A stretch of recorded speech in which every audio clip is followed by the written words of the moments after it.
I think they're having another postal strike in England. Hey, look at this. I got a bone for my lead dog. Perfect. I better check it out and see what's happening on the home front. See whether I still got a house or not.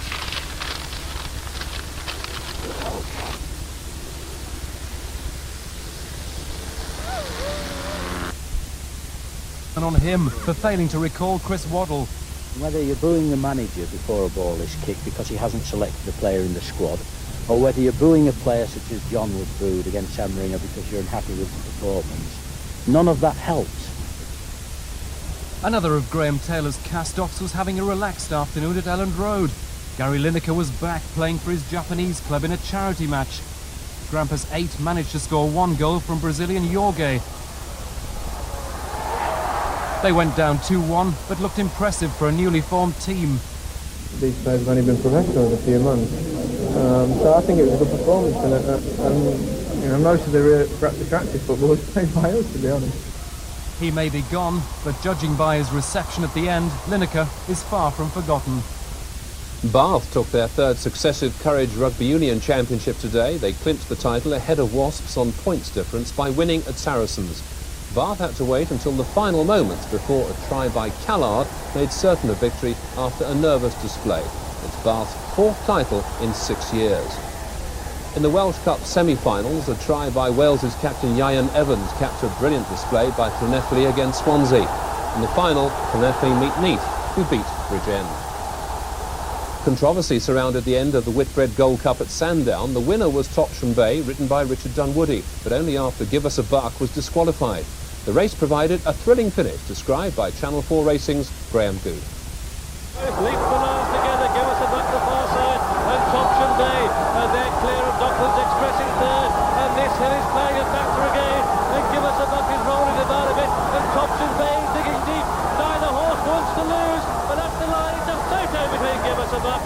Give Us a Buck just holding on, but the stewards then decided he'd interfered with Topsham Bay and placed him second. The result?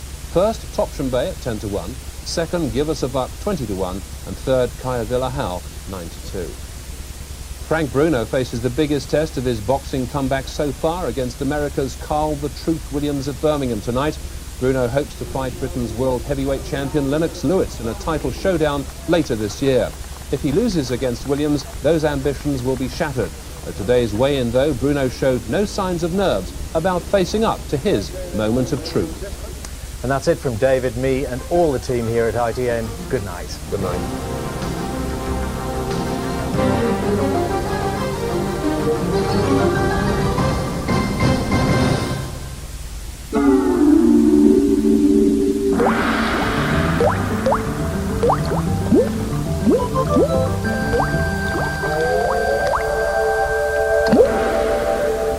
Hello, good evening. Well, the weather front to pass from the west to the east across the country over the last 24 hours. Put the brakes on now.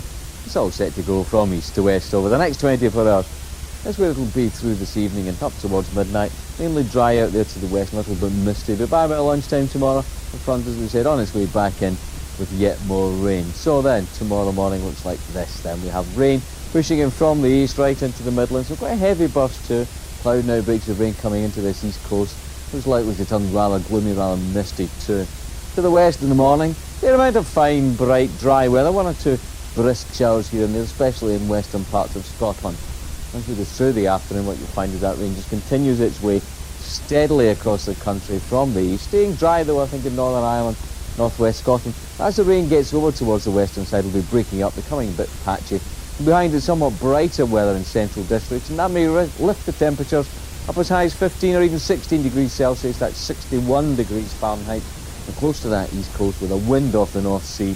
Rather rather chilly day temperatures at best, 9 or 10. That's it. Good night.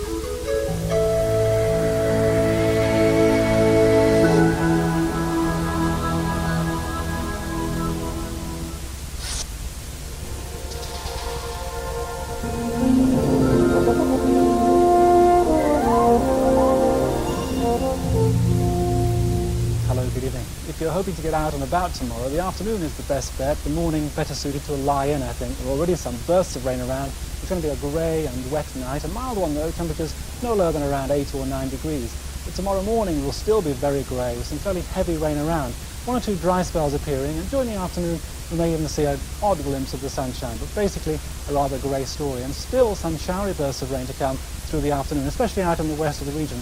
Temperatures tomorrow not too bad at all. 15 Celsius is 59 degrees Fahrenheit, and the wind's not too strong either from the northeast, moderate northeasterly. So a wet night, a wet morning as well, but the afternoon brightening up a touch, a little bit of sunshine, and dodge those showers, it won't be too bad. That's it then. I wish you a good night, and leave you with a summary.